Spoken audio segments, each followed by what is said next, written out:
하나님 말씀 함께 봅니다. 함께 보실 하나님 말씀은 역대상 8장 1절입니다. 역대상 8장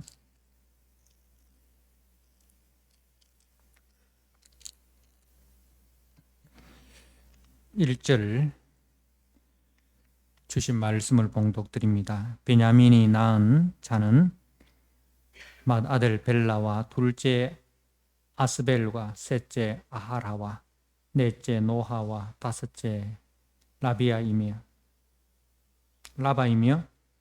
벨라에게 아들들이 있으니 곧 앗달과 게라와 아비훗과 아비수아와 나아만과 아호와와 게라와 스부방과 후람이라.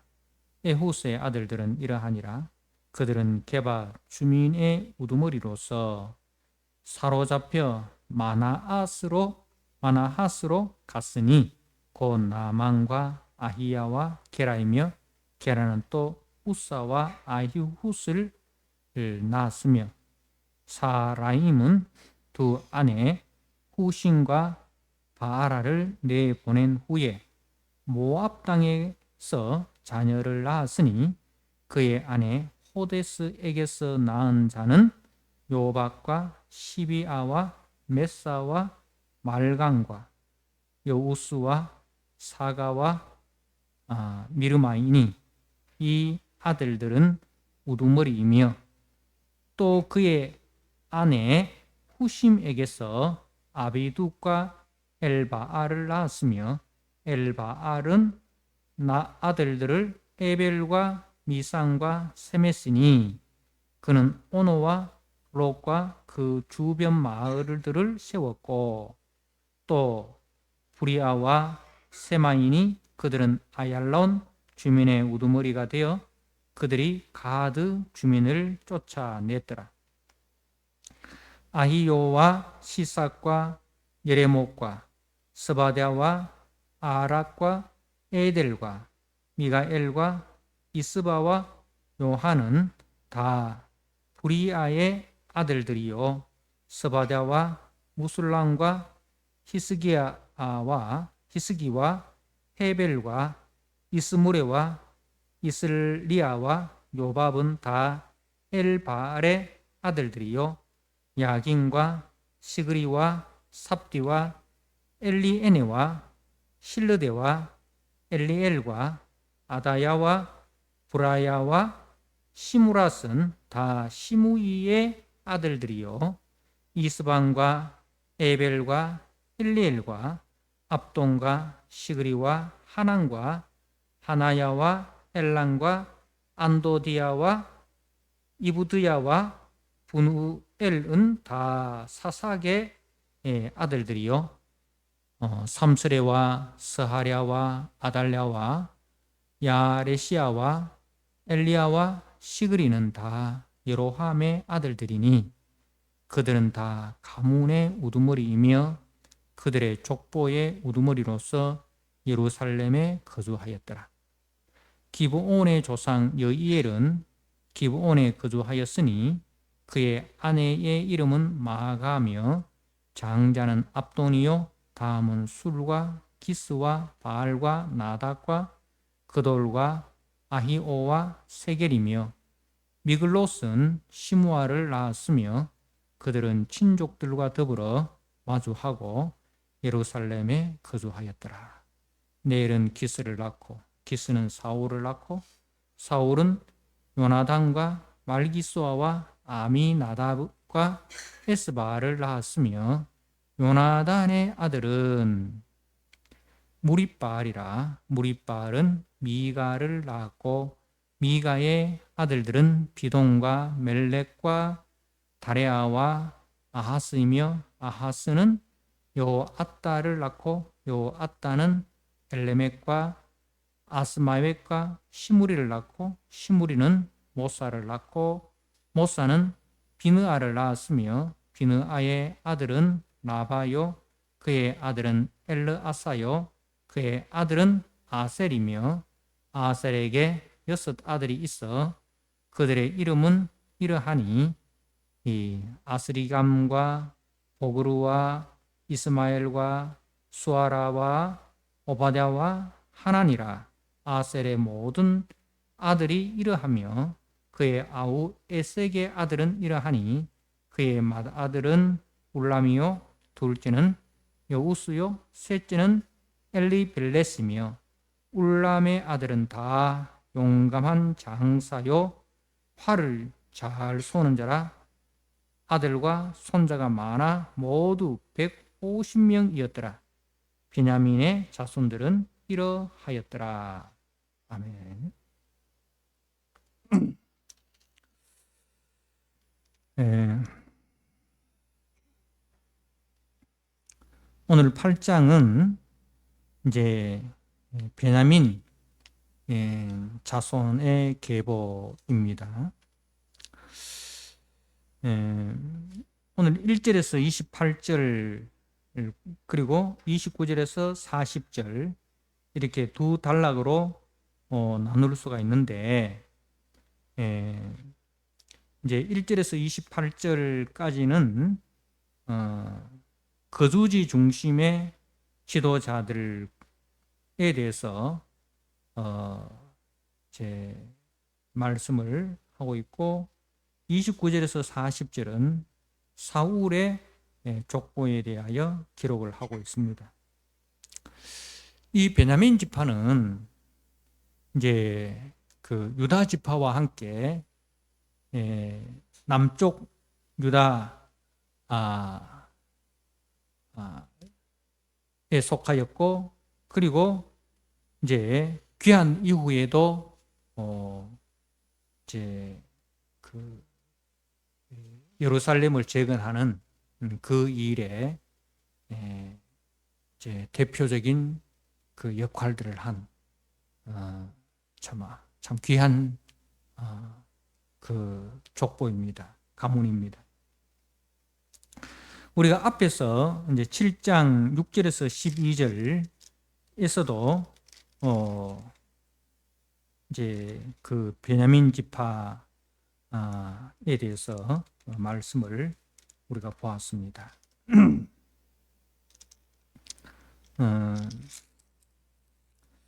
근데 이제 7장 6절에서 12절은 그 베냐민 지파의 그 용맹성을 이제 말씀을 하고 있고 오늘 이제 8장에서는 이제 다시 그 베냐민 지파의 거주지를 중심으로 해서 이야기를 하고 있는데 그 베냐민 지파의 거주지가 6절에 보면은 게바가 나오죠. 에훗의 아들들은 이러하니라 그들은 게바 주민의 우두머리로서 게바가 나오고 그리고 이제 12절에 보면 12절에 엘바알의 아들들은 에벨과 미산과 세메시니 그는 오노와 롯과 그 주변 마을들을 세웠고 이렇게 오노와 롯이라는 지명이 나옵니다.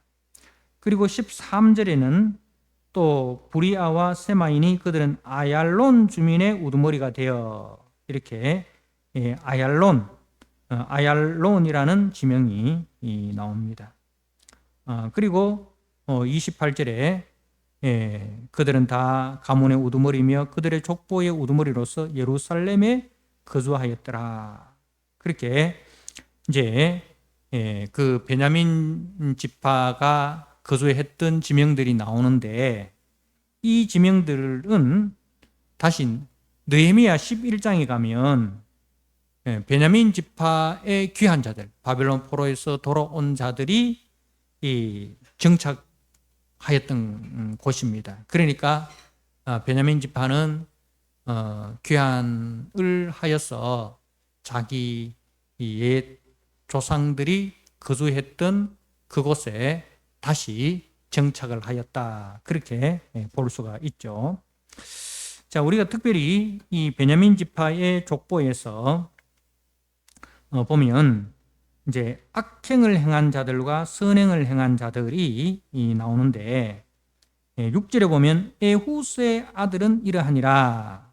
그 에훗은 에훗은 우리가 사사기에 보면 이제 그 모압 왕 에글론의 손에서 이스라엘을 구원해낸 왼손 사사 에훗입니다.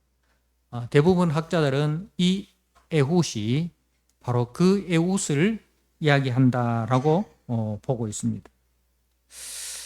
그래서 그 에훗의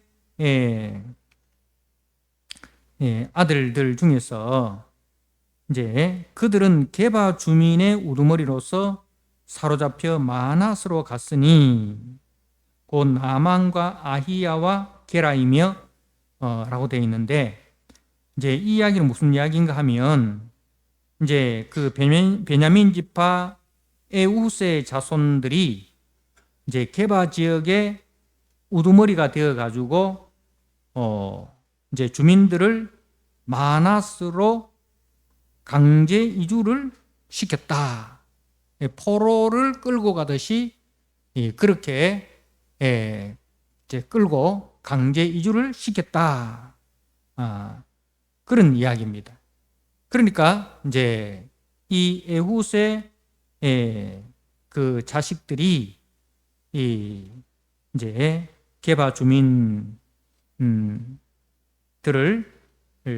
들에게 어떻게 악행을 행하였는가 하는 것을 이제 기록을 하고 있는 거예요.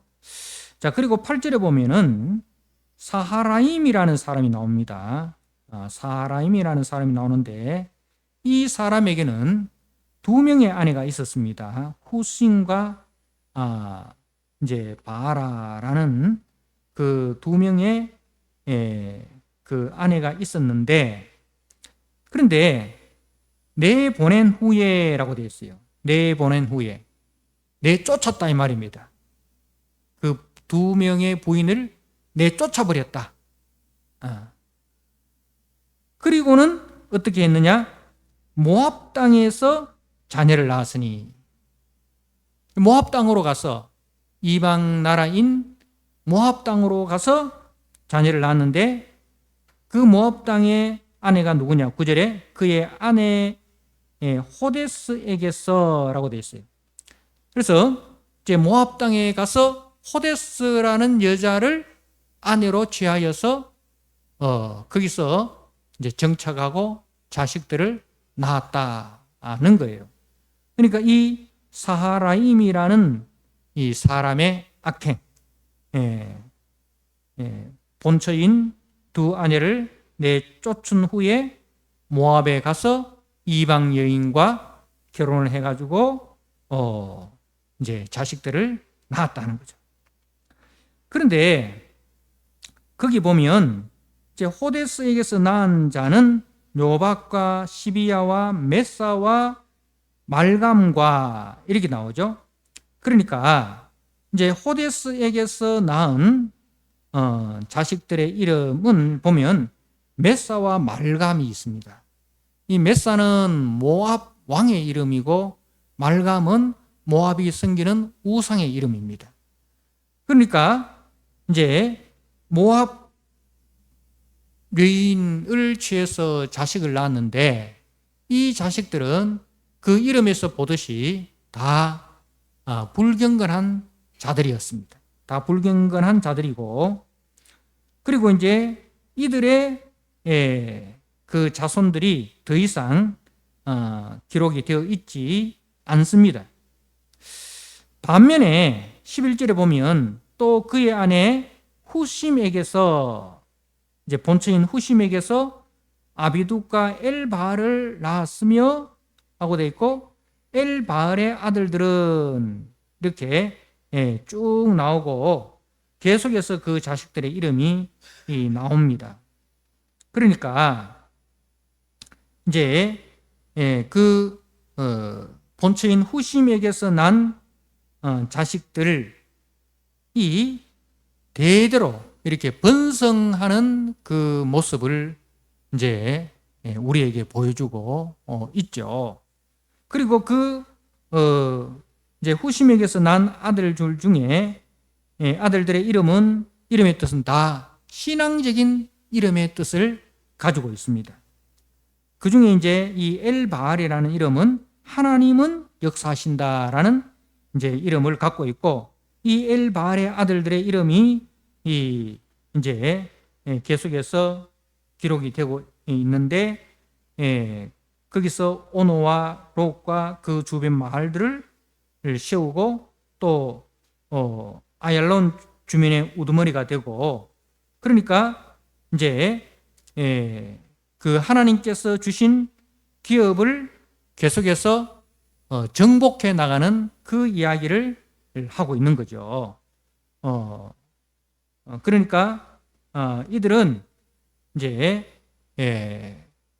그 하나님이 주신 기업을 계속해서 이제 정복을 하면서 또 하나님의 은혜로 그 자손들이 번성해 나가는 그 모습을 보여주고 있는 겁니다. 이들의 신앙은 누구에서 왔느냐? 바로 그 후심이라는 여자입니다. 그러니까 두 여자가 있는데, 호데스라는 여인과 후심이라는 여자가 있는데, 호데스라는 여인은 이제 불경건한 자의 어머니가 되고, 후심은 경건한 자의 어머니가 된 것이죠. 이제 후심은 그 본 남편에게서 쫓김을 당하였지만, 그럼에도 불구하고 하나님을 원망하지 않고 자식들을 믿음으로 양육하였다. 그랬을 때 하나님께서 그 후심의 자녀들에게 복을 주셨다라는 그 이야기를 이제 하고 있는 겁니다. 그러니까 이 후심의 자녀들은 자기들의 조상인 사하라임의 악행을 본받지 않고 어머니의 신앙 교육을 따라서 믿음으로 산 사람들이었다는 겁니다. 그래서 이 이야기를 이 역대기에 기록을 함으로써 이제 역대기의 독자들에게, 우리에게도 이제 선한 조상들이 있고 악한 조상들이 있지 않습니까? 이제 우리의 족보에도 보면 선한 조상들이 있고 악한 조상들이 있는데, 하나님을 잘 경배한 경건한 조상들이 있고, 하나님을 경배하지 않는 불경건한 조상들도 있는데, 근데 하나님을 경외하는 자에게 하나님께서 이 같은 복을 주시더라. 그래서 우리들도 이제 불경건한 조상들을 본받지 말고 경건한 조상들을 본받아서 이제 하나님이 주신 사명을 따라 순종하는 그런 믿음의 후손들이 되라라는 그런 당부인 것이죠. 그런 그 메시지가 이 족보에 숨겨져 있는 것입니다. 그래서 악은 모양이라도 버리고 우리가 선을 행하는 이 일에 힘쓰는 사람이 되면 하나님께서는 그 사람을 통해서 하나님의 구원 역사를 이루어가는 귀한 일꾼으로 사용하신다는 겁니다. 그래서 우리들도 이제 성경을 묵상하면서 이제 믿음의 사람들이 나오지 않습니까? 그죠? 그 믿음의 사람들을 우리의 신앙의 거울로 삼아서 그들을 우리가 따라가고, 그리고 이제 불순종하여 육체의 소욕을 따라간 사람들의 악행을 우리가 반면교사로 삼아서 이제 세상 풍조를 따라 우리 육체의 소욕을 따라 살아가는 사람이 되지 말고 성령을 쫓아 행하는 사람으로 우리가 살아가야 된다. 그래서 우리의 형편이 어떠하든지 간에 우리가 성도의 정체성과 사명을 가지고 이제 세상의 문화와 세상의 가치를 거부하고 하나님의 뜻에 순복하여 하나님이 기억하시는 그런 믿음의 사람으로 우리가 서야 한다는 것을 우리가 교훈으로 받을 수가 있습니다. 자, 그리고 이제 29절에서 40절까지는 사울의 족보인데, 이제 그 사울은 이제 블레셋과의 전투에서 자기 이 아들들과 함께 다 전사를 하게 됩니다. 그죠? 자기 아들들과 함께 전사를 하게 되고, 이제 마지막 남은 아들 이스보셋은 이제 또 자기의 신하들에 의해서 죽임을 당하는 그런 비극이 있었습니다. 그런데 이제 34절에 보면 이제 요나단의 아들은 무리바알이라 이렇게 되어 있습니다. 이 요나단은 그 사울의 장자죠. 사울의 장자이면서 다윗의 친구입니다.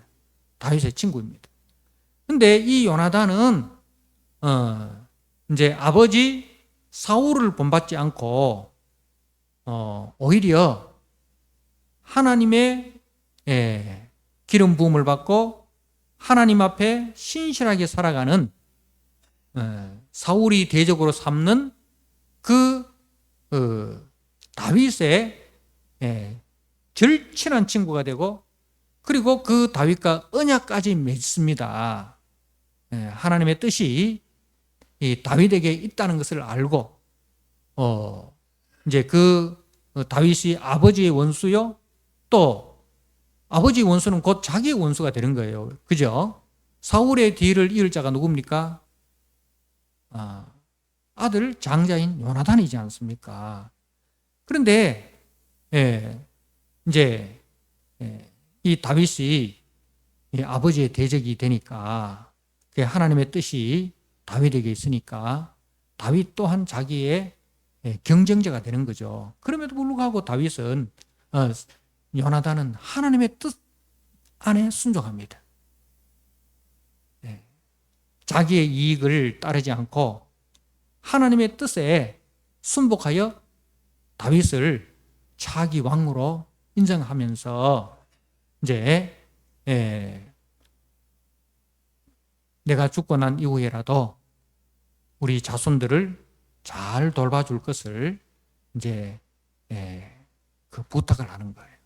다윗과 언약을 맺는데, 근데 다윗이 왕이 된 이후에 바로 이 요나단의 아들 무리바알, 우리가 사무엘 하에 보면 무비보셋이라고 나오죠. 무비보셋이라고 나오는데 이 사람은 절뚝발이가 된 거예요. 절뚝발이가 되었습니다. 근데 이 무비보셋의 후손들의 이름이 쭉 나옵니다. 35절에서부터 40절까지는 요나단의 아들 이제 무리바알의 자손들이 이렇게 번성하는 것을 보여줍니다. 그러면서 40절에 울람의 아들은 다 용감한 장사요 활을 잘 쏘는 자라. 그러니까 이 요나단의 자손들 중에서 이렇게 용맹한 자들이 많이 나왔다라는 것을 이제 우리에게 이야기를 하고 있습니다.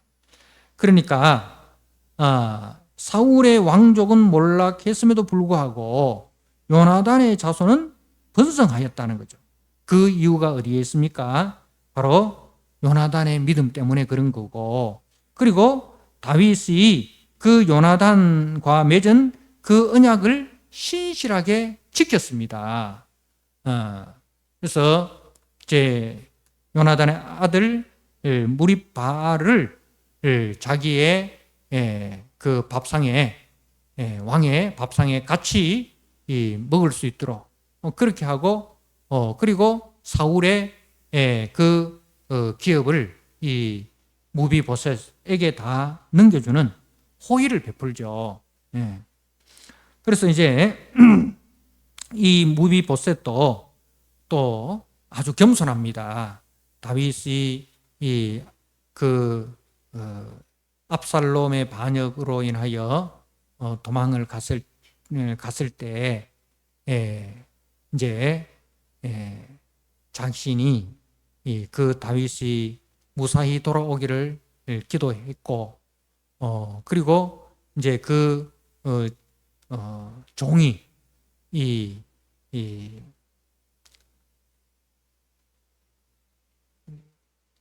무비보셋을 모함하지 않습니까? 다윗 앞에 모함을 했을 때에도 그래서 이제 다윗이 이제 오해를 해가지고 그 무비보셋이 가지고 있는 모든 재산을 그 종에게 다 넘겨줍니다.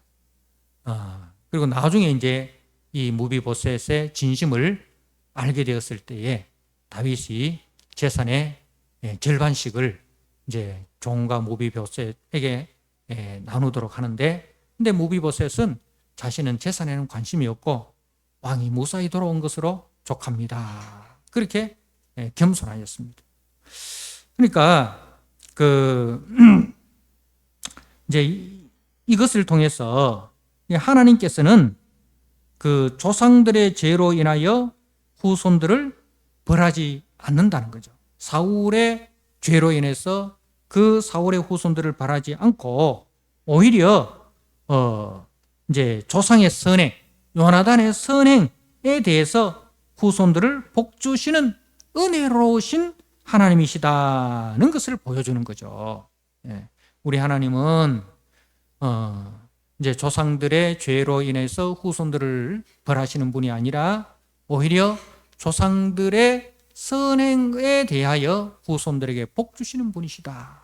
그래서 우리들도 이제 하나님 앞에 신실한 믿음의 사람으로 충성함으로 우리의 후손들이 우리로 말미암아 하나님의 복을 받는 그런 믿음의 사람으로 서야 한다라는 그런 메시지를 이 베냐민 집의 사울의 족보를 통해서 우리에게 교훈을 하고 있는 것입니다.